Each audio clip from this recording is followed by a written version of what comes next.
네, 여러분 안녕하세요. 김하인쌤입니다. 중개사법 실전 동영 모의고사 제3회 과정을 진행하겠습니다. 이 동영 모의고사는 총 4회분이고 개정법령 완전 반영했고 최신 판례도 완벽 반영했습니다. 운영 기출문제 완전 분석에서 완전 반영한 4회분 문제입니다. 이 4회분은 PDF 파일로 구입할 수 있어요. 근데 동영 모의고사는 매주 하루를 정해서 일주에 1회씩 꼭 풀으셔야 됩니다. 그래야 일주마다 감각을 계속 유지할 수 있습니다. 그 해설 강의도 매주 1회씩 올려드리니까 꼭 들으셔서 완전히 내 것으로 만들어야 됩니다. 구입하실 분은 아래사항을 참고해주세요. 참고로 해설은 없고 문제와 정답만 있습니다. 대신 해설 강의는 유튜브 강의에서 무료로 볼 수 있습니다. 네, 가격은 만원이고 아래 계좌번호 입금하시고 핸드폰 문자로 보내주세요. 아래 세 가지 정확히 적으세요. 성명 적어주시고 이메일로 PDF 파일을 보내드립니다. 출력하실 때는 처음에 시범을 해보시고 자기에게 맞게 정확히 출력해주세요. 그리고 교재 이름도 중개사법 동영이라고 반드시 적어주세요. 그 문제 풀 때는 반드시 시간을 딱 50분 정해서 그 시간 내에 푸셔야 됩니다. 자, 이 시간에는 제3회 21번부터 40번까지 공부하겠습니다. 이 3회 모의고사는 우리 중개사 33회 기출문제를 변형했고 개정법령까지 완벽 반영했습니다. 21번부터 보겠습니다. 법령상 공인중개사의 자격 취소 및 자격증의 설명 옳은 겁니다. 1번 시도의사는 공인중개사가 이 법 위반해서 300만원 이상 벌금형 선고받은 경우 이건 결격 사유지만 자격 취소 사유가 아닙니다. 자격 취소는 우리가 이렇게 외웠죠? 자, 자취생한테 식당이 부양정이라는 식당이 있죠? 부양정이 현금을 유포했어요. 자취생이 혹시 굶을까봐 부양정이라는 식당이 할인권 같은 현금을 유포했습니다. 부가 부정하게 자격취득이죠. 양의 자격증 양도대여입니다. 정의 자격정지 기간에 이중 소속하거나 중교무 수행이죠. 다음 이 현금은 자 징역에서 금고 실형으로 바뀌어서 금고 이상 금고 징역 다 들어가고 법이 이 법과 형법에 있는 몇 가지 범죄입니다. 형법을 기억하세요. 중개사법과 형법입니다. 그 집행유예도 포함됩니다. 그래서 1번이 정답이죠. 이 법 위반 300만원 이상 벌금은 결격사유지만 자격 취소는 아닙니다. 1번이 정답입니다. 이번 공인중개사 자격이 취소된 자는 자격 취소된 날로부터 10일 이내 자격증을 교반 시도사에게 자격증 반납하는데 자 반납 잘 보세요. 반납 써보세요. 자 1, 2, 3, 4, 5, 6, 7에서 이게 7일입니다. 7일입니다. 납도 똑같아요. 납은 비읍자, 니은자 위치만 바꾸면 1, 2, 3, 4, 5, 6, 7 눈만 크게 뜨면 7일입니다. 자격증도 7일, 등록증도 똑같이 반납 다 7일입니다. 3번이 법이 개정됐죠. 시도의사는 공인중개사 자격 취소 처분한 때 5일은 똑같은데 5일 이내에 국토부 장관에게 보고해서 통보로 받겠습니다. 다른 시도의사 통보죠. 다 통보. 국장도 통보입니다. 보고 그러면 왠지 윗사람에게 좀 아부하는 느낌이죠. 다 통보로 받겠습니다. 주의하세요. 교통부 장관이라 통보예요. 통보. 4번 시도의사는 공인중개사 자격을 정지하고자 할 때 청문 실시해야 됩니까? 청문은 취소할 때 해야죠. 취소입니다. 4번 시도의사는 공인중개사가 부정범으로 공인중개사 자격을 취득할 때 이게 부가 여기 부죠. 부양정 부죠. 여기 부입니다. 그래서 자격정지가 아니라 자격 취소해야 되죠. 정답 1번입니다. 22번이죠. 부동산 거래 신고법 설명이다. 가로에 알맞은 숫자입니다. 이제 토지거래 허가에서 허가받아야 할 면적이죠. 우리 이래 외웠죠. 자, 뒤에 동그라미 하나 공통입니다. 그 다음 6이 영어로 6죠. 미시가가 음식을 쭉쭉 씹어 녹이공 다시 미식가가 음식을 쭉 씹어 상추도 씹어 고기도 씹어 녹이고 먹어요. 그러니까 쭉 6이죠. 60. 상추도 씹어 고기도 씹어 녹이공에서 2번이 정답입니다. 이런 획기적 양의법은 오직 저밖에 없죠. 꼭 뭐 들으면 잊어버릴 수가 없습니다. 죽을 때까지 갖고 가세요. 23번 부동산 거래 신고법상 토지거래가격 설명 틀린 겁니다. 자, 그럼 토지거래가에서 이 숫자가 심이 제일 잘 나오죠? 외워두세요. 이렇게 555230 다시 555230 이겁니다. 5년 이내로 지정하죠. 그리고 지정하면 공고하죠. 공고 후 5일 후 효력 발생이고 토지거래 허가 받으면 5년 이내로 허가받은 목적대로 이용할 의무가 있습니다. 다음 허가를 안 받거나 부정하게 허가받으면 2년 이하 징역 또는 3천만 원 틀리죠? 취득가액의 100분의 30 이하 벌금입니다. 그리고 어떤 걸 허가받죠? 자, 허가받으면 한판 소지유 하세요. 허가받은 한판 소지유 약속해줘. 한판 쏜다 그렇고 허가받으면 또 안 쏘잖아요. 약속해줘. 그래서 허가받으면 한판 소지유 약속해줘. 소유권, 재산권, 유상, 계약이 약속해줘. 그러니까 경매는 계약이 아니라 허가 안 받아요. 그리고 유상계약이니까 매매 받고 교환 받습니다. 증여 안 받아요. 예약도 포함하죠. 예약도 계약입니다. 그럼 틀린 거죠. 자, 기억. 허가구역 지정은 공고하고 5일이죠. 아까 5555죠. 5일입니다. 민사집행법에 따른 경매는 여기 계약이 아니잖아요. 경매의 경우는 허가구역 내 토지거래에 대한 허가규정 적용 안 됩니다. 틀렸습니다. 디귿은 숫자 보이죠? 숫자 4년? 이 주택은 2년이죠. 2년입니다. 2년간 이용할 의무가 있죠. 그래서 틀렸습니다. 리을 토지 이용 의무를 이행하지 않아서 이행 명령 받은 자가 그 명령을 이행하는 경우에 새로운 이행강령 부과를 즉시 중지하고 단 명령을 이행하기 전에건 받아내야겠죠. 전에 이미 부과된 이행강제금은 해야 됩니다. 그래서 리을만 맞았죠? 정답이 3번입니다. 24번 법령상 외국인의 부동산 취득 등 설명 옳은 겁니다. 1번 군문자야 자는 허가받아야죠. 자연환경 보존법에서 외국인이 토지 취득 허가를 받지 아니하고 체결한 토지 취득 계약은 효력이 없죠. 무효가 됩니다. 2번 외국인이 건축물의 신축은 계약 이외죠. 신축을 원인으로 대한민국안 부동산 취득할 때 취득 허가가 아니라 신고 6개월 이내에 신고하죠. 3번 외국인 취득하는 토지가 토지거래 허가 구역과 군문자야 문화유산 보존법에 따른 지정문화재와 같이 있네요. 그러면 허가를 2번 받아야 됩니까?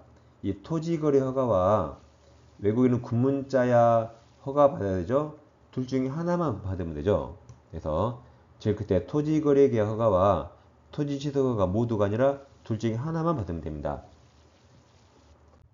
4번 군 허가 받아야 돼요. 근데 4번이 이제 작년에 개정됐죠. 군사기지 및 군사시설 보호법에 따른 토지 취득 허가 신청 받은 신고한청은 신청서 받은 날로부터 30일입니다.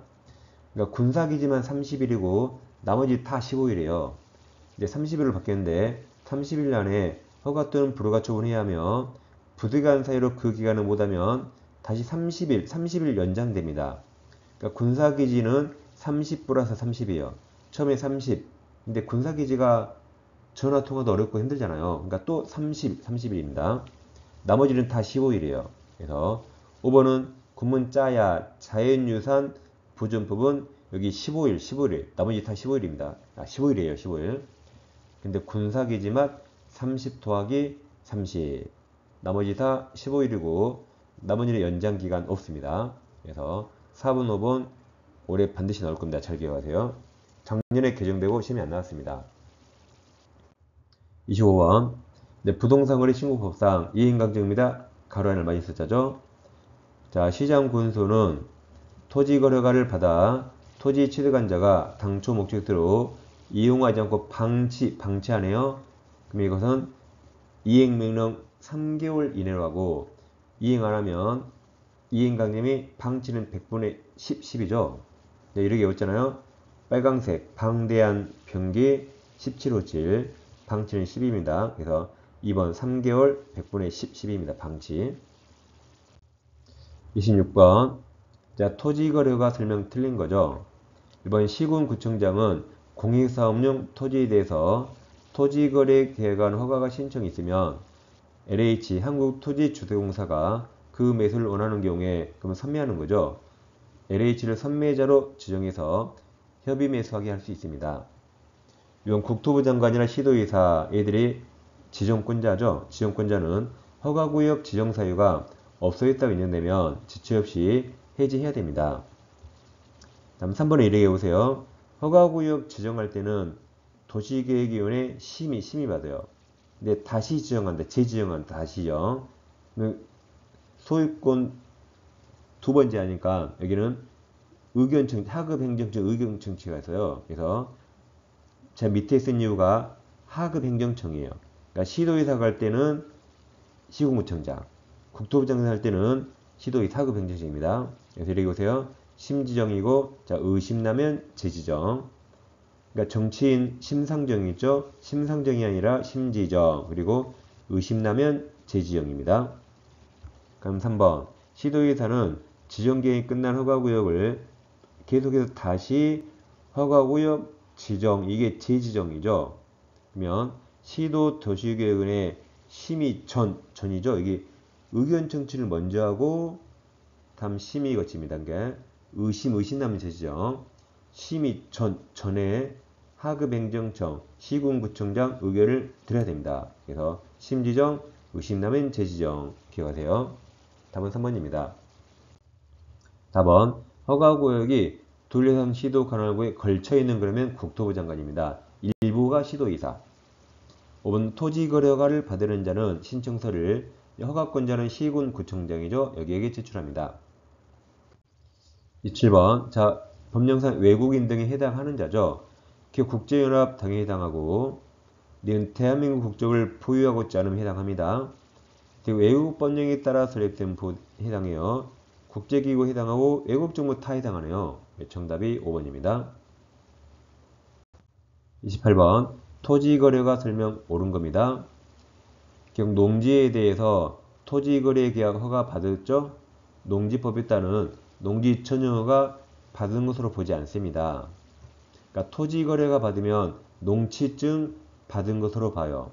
왜냐하면 토지거래 허가도 토지 취득이고 농지 취득 자격증명도 다 취득이 똑같습니다. 근데 농지 전용허가는 사용 방법을 바꾸는 거죠. 그래서 토지거래가 받아도 농지 전용허가는 받은 것으로 보지 않습니다. 농취증을 받은 것으로 봅니다. 니은 국세 체납 처분할 때는 이건 계약이 아니죠. 간판, 계약은 소지유 계약이 아니에요. 약속해줘 계약이 아닙니까? 허가구역 규정을 적용하지 않습니다. 예, 정답은 3번이 미인 나왔네요. 대거 시장 군소는 토지 이용 의무기간이 지난 후 이행강직은 부과하지 않습니다. 이를 토지 소유권자에게 부과된 토지 이용에 관한 의무는 그 토지에 관한 소유권이 변동되면 동시에 그 새로운 소유자 승계인에게 이전되겠죠. 그 승계인이 이용해야겠죠. 정답은 3번입니다. 29번 이제 부동산 실명법 내용으로 틀린 겁니다. 기억이 구분 소유적 공유죠. 부동산 유치한 면적을 특정해서 2인 이상의 구분 소유로 약정을 하고 그 구분 사이 공유로 등기한 경우 이게 구분 소유적 공유고 이건 유효죠. 따라서 부동산 실명법 적용되지 않습니다. 그래서 그 등기를 부동산 실명법 위반으로 무효가 된 게 아니죠. 기억은 맞았습니다. 니은 자, 배우자 명의로 명의신탁하면 언제나 유효가 아니죠. 법령 회피 목적 없어야 돼요. 근데 여기는 법령상 제한 회피를 목적으로 했죠. 그럼 배우자가 하더라도 무효가 됩니다. 디귿 명의신탁자가 계약 당사자가 되는 3자 간 등기 명의신탁이 무효인 경우 명의신탁자는 직접 안 되죠. 매도인을 대위해야 돼요. 직접 명의수탁자 명의 등기 말소 청구를 섰고 틀렸죠? 직접 안 되고 매도인을 대위해야 돼요. 마치 이중매매 모의할 때 똑같이 매도인을 대위해서 말소해야 되고 직접 못합니다. 이중매매랑 유사합니다. 정답은 4번입니다. 30번. 자, 매수인청 대리인 등록원 개공이 민사집행법을 설명해줘 옳은 겁니다. 1번. 후순위 저당권자 경매에 나오면 그 부동산의 모든 저당권 다 소멸하죠. 후순위가 경매에도 선순위 모든 저당권 매각으로 다 소멸합니다. 2번. 전세권과 등기된 임차권이 저당권 등에 대항할 수 없네요. 그럼 저당권 아래에 있단 말이죠. 그럼 매각으로 다 소멸되죠. 저당권이 먼저 소멸하고 밑에 전세권, 임차권 다 소멸합니다. 한번 유치권자는 유치권이 성립된 목적물을 경매에 매수한 자 경락인에게 피담원조건 변제 청구할 수 없죠. 맞습니다. 유치권자는 경락인에게 못 나가라고 유치권 행사할 수 있지만 채권 변제 청구는 못하죠. 채권 변제 청구는 채무자에게 해야 되죠. 답이 3번입니다. 4번 최선순위 전세권은 살아남죠. 근데 그 전세권자가 배당 요구했네요. 그럼 돈 받고 나가기 때문에 매각으로 소멸하게 됩니다. 5번 매수인은 매각 허가 결정이 있는 때 매각 목적 권리 취득합니까? 매각 대금 완납한 때 등기 없이 취득하죠. 정답은 3번입니다. 거의 민법 내용이네요. 31번 상위임법 설명 틀린 겁니다.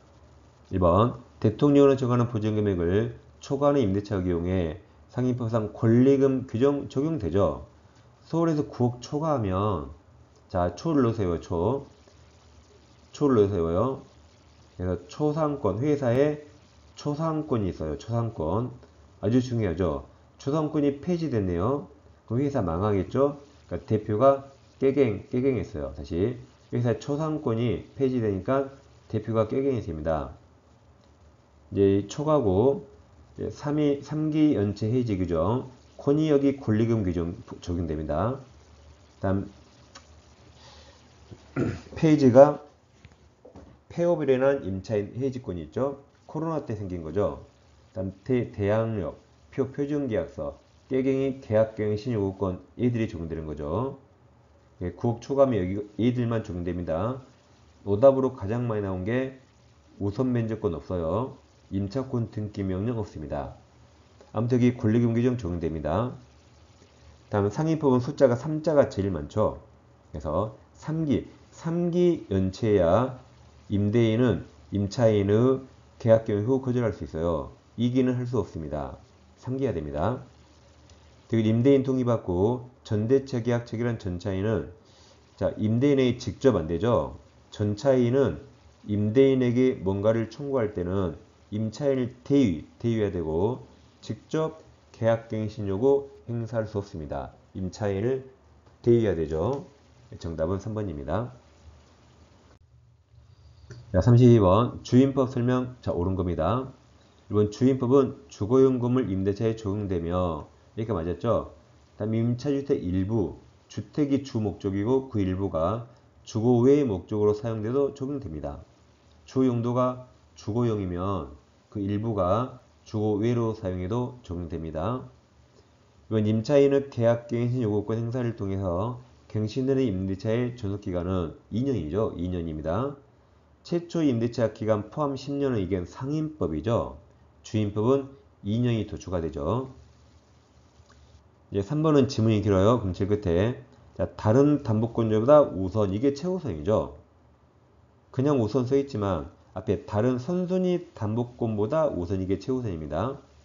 임차인은 임차주택의 경매인증 등기 전에 대항요건을 갖추지 않았네요.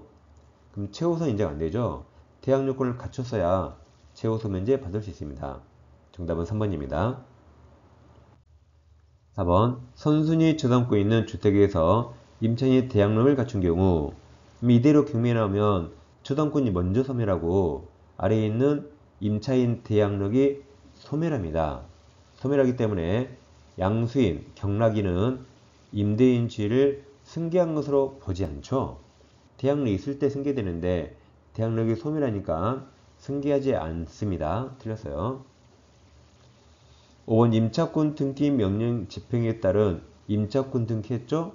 그러면 권리가 공시가 됐죠. 공시가 되니까 대항력권을 상실하여도 즉 이사하더라도 이미 취득한 대항력과 우선면제권이 그대로 유지되죠. 상실하지 않습니다. 상실 안 되려고 임차권 등기 명령한 거죠.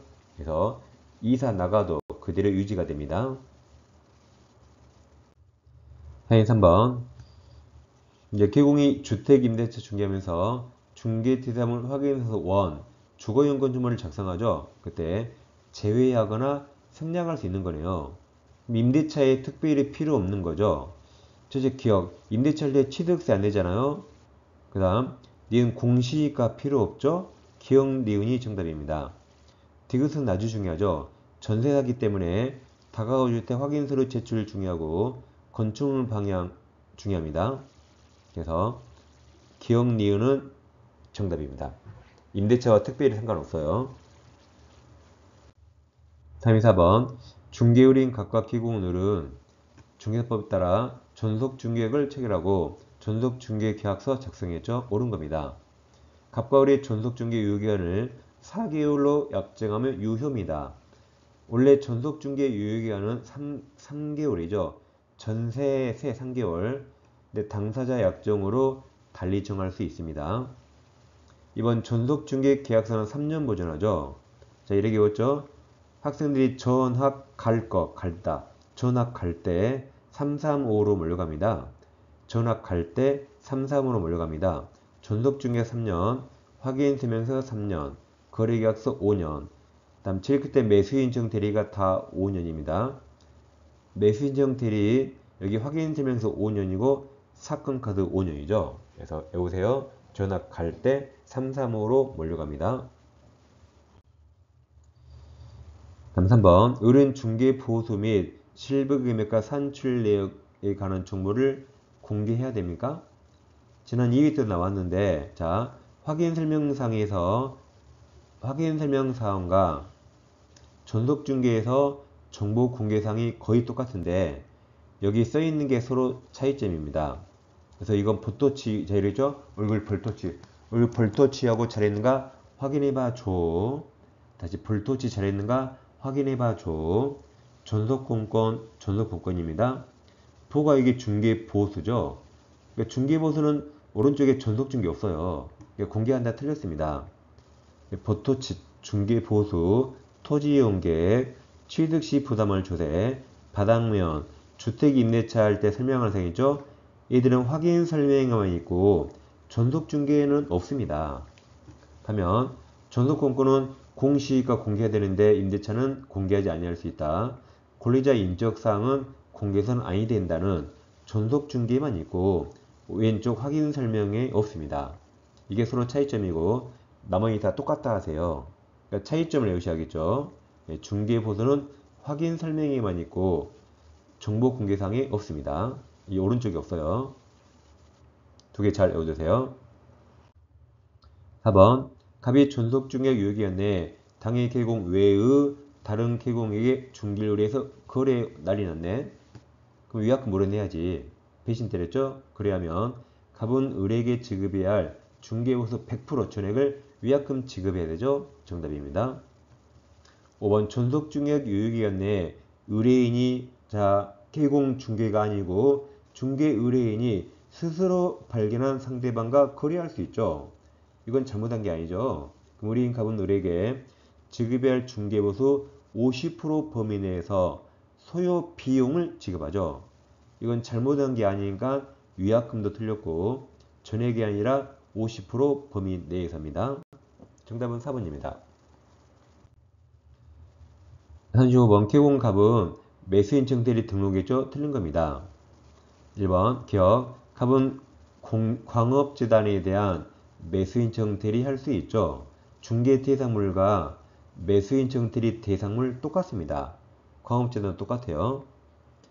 니은 갑의 중개사무소 개설 등록이 취소되면 지방법원장은 매수인청 대리 등도 취소합니다. 매수인청 대리는 개공만 될 수 있죠. 등록이 취소되면 개공이 아니기 때문에 매수인청 대리 등록도 취소합니다. 그리고 중개사도 폐업이 잘못한 게 아니죠. 등록 취소 당한 거 아니죠. 폐업은 자진 폐업입니다. 잘못한 게 아니에요. 폐업 신고로 갑의 매수인청 대리인 등록이 취소된 경우 3년 지나지 않아도 갑은 다시 등록할 수 있습니다. 그래서 틀린 건 1번 기억이 정답입니다. 36번 집합건물법 틀린 거죠. 1번 전유 부분이 속하는 일동 건물에 설치 또는 보존 흠으로 인하여 다른 자에게 손해 입힌 경우 그 흠은 일단 누군지 모르면 어딘지 몇 호인지 몰라요. 몇 호인지 모르면 공용 부분에 존재한 것으로 추정해서 모든 소유자가 같이 책임져야겠죠. 이번 구분 소유자는 전유 부분을 개량하기 위하여 필요한 범위에서 다른 구분 소유자의 전유 부분 사용을 청구할 수는 있습니다. 한번 공용이죠. 공용 부분 공유자가 또 공용 부분에 관해서 다른 공유자에게 대해서 가진 채권은 그 특별 승계 매수인에게도 공용이라 행사할 수 있습니다. 4번은 제일 끝에 대지 분할 청구 못해요. 그래서 4번 대지의 구분 소유권의 목적인 건물이 속하는 일동 건물이 있는데 이건 구분 소유권이 있죠. 집합 건물이죠. 그러면 대지는 분할 청구 못합니다. 5번 구조당 공용 부분에 관한 물권의 득실 변경은 등기 없이 효력이 발생하죠. 예를 들어서 전유 부분 700으로 사면 공용 부분 지분도 자동으로 따라오고 등기할 필요 없습니다. 700으로 팔면 공용 부분 지분도 자동으로 팔려갑니다. 등기 없이 물권 변동이 발생하죠. 정답은 5번입니다. 37번 중개상 확인 설명과 확인 설명서 틀린 겁니다.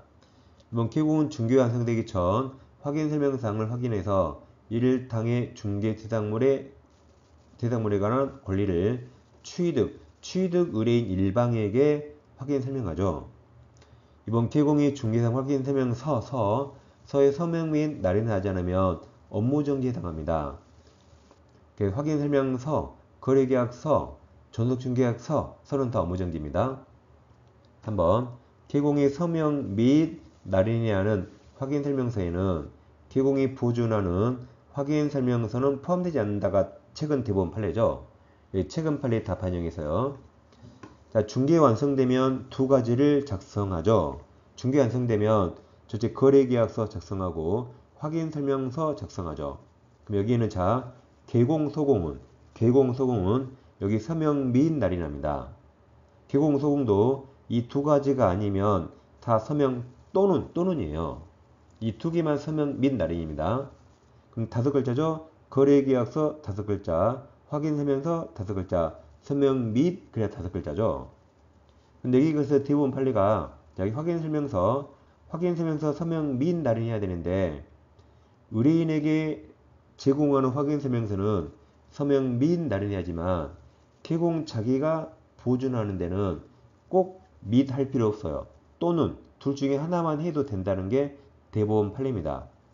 개공이 보존하는 확인설명서는 개공 자기도 안 봅니다. 여기는 및 할 필요 없다 그랬어요. 그래서 3번이 정답이고 최근 판례를 알아두세요. 4번 개공이 거래계약서 작성한 때 확인설명 작성해서 거래 당사자에 교부하고 확인설명서는 3년 보존하죠. 아까 전화 거 335 확인설명서 3년. 그래서 거래계약서는 5년이죠. 자, 5번 떠나서요. 중개대상물에 대한 권리를 취득함에 따라 부담해야 할 조세 종류 세율은 개공이 확인 설명해야 할 사항이죠. 아까 보통 취치 확인해봐 줘 이거 물어본 거죠. 전속중개에서 정보 공개사항이 없다 그랬죠. 38번 법령상 관계행정청에 수수료를 납부해야 한 것으로 명시되는 겁니다. 그럼 수수료 납부 대상은 분식의 재교부, 분사무소 설치신고. 여러분 시험 응시할 때 지금 돈 내셨죠? 사무소 개설 등록할 때 그거 다 재교부가 있어요. 그래서 기억 중개사무소 개설 등록 신청 돈 내야 되죠. 니은 분사무소 설치 신고 돈 내고 디귿 휴업 신청 없어요. 리을 재규보 돈 내야 되죠. 그래서 답이 2번 분식의 재규보 이때만 수수료를 납부하는 거죠. 39번 이제 부동산 거래계약 신고서 작성 옳은 겁니다. 이번 모든 거래 당사자가 아니라 외국인은 국적 작성해야 되죠. 한국인은 no. 굳이 할 필요 없죠. 이번 계약 대상 면적 라인은 실제 거래 면적을 계산해 적때 건축물 면적은 지읒, 집합 건물은 전용 면적이죠. 연면적은 필요 없습니다. 그 밖의 건축물이 연면적이죠. 이번 종일, 입주권이 종일, 하루 종일. 종전부동산은 입주권만 작성합니다. 분양권 X. 4번 부동산 거래계약 내용에 계약 조건이나 제한을 붙인 경우 특약사항 신고해야겠죠. 이는 부동산 거래계약 신고서 작성해야 됩니다. 원거래상 종류가 공급계약 분양이죠. 그럼 공급계약은 새거입니까? 헌거입니까? 새거죠. 이것은 부가세 포함합니다. 나중에 경비 처리해주거든요. 그 외의 계약은 제외, 헌 것은 제외. 이 공급계약 또는 전매계약, 새 것은 부가세 포함합니다. 자, 40번입니다. 마지막 문제죠. 개공의 분묘가 있는 토지를 매수하려는 의뢰인에게 분묘기지권 설명했죠? 자, 틀린 겁니다. 이번 분묘기지권 존속기간은 지상권의 존속기간에 대한 규정이 적용되지 않죠. 이 존속기간은 당사자가 약정하면 그 약정에 따르고 약정이 없으면 분묘가 존속하는 한 계속 존속되는 거죠. 2번 장사법이 시행되기 전이 중요하죠. 전에 설치된 분묘는 그 법 시행 후 지금도 분묘기지권 시효취득 인정됩니다. 그러니까 장사법에서 이제 분묘기지권은 시효취득할 수 없다는 취지의 법 규정이 생겼는데 우리 판례는 이 법이 2001년에 시행됐죠. 그 전에 설치되면은 여전히 오늘도 분묘기지권 시효취득 인정해줍니다. 이 법 시행된 후 묘만 안 되는 거죠. 3번, 4번 두 개 잘 비교하세요. 3번 자기 소유 토지에 분묘를 설치한 사람이 분묘 이장 특이하고 토지 양도 또 넘쳐요. 토지 양도 매매했죠. 매매함으로써 분묘기지권을 취득한 경우 이젠 토지 소유자가 지료를 청구한 날이 아니고 분묘기지권이 성립한 때부터 지료 지급할 의무가 있습니다. 4번과 비교하세요. 분묘기지권을 시효취득한 사람은 여기가 소유자가 청구한 때죠. 청구 있는 때부터 지료 지급 의무가 있습니다. 그러니까 토지를 양도하면 성립한 때예요. 시효취득이 소유자가 지료 청구한 때부터 지료 지급 의무가 있습니다. 원 분묘가 매설된 경우 유골이 존재해서 분묘 원상 회복이 가능한 일시형 멸실에 불과하면 분묘기지권은 소멸하지 않죠. 계속 존속하게 됩니다. 네, 이번 3회 시험도 잘 보셨나요? 점수가 중요한 거 아닙니다. 지금은 모의고사를 이제 복습하셔가지고 안 틀리게 연습하는 게 훨씬 더 중요하죠. 이제 앞으로 4회 한 번 더 남았습니다. 열심히 공부하셔서 4회에서는 보다 더 좋은 점수를 맞으면 좋겠습니다. 자, 제 4회에서 다시 뵙겠습니다. 감사합니다.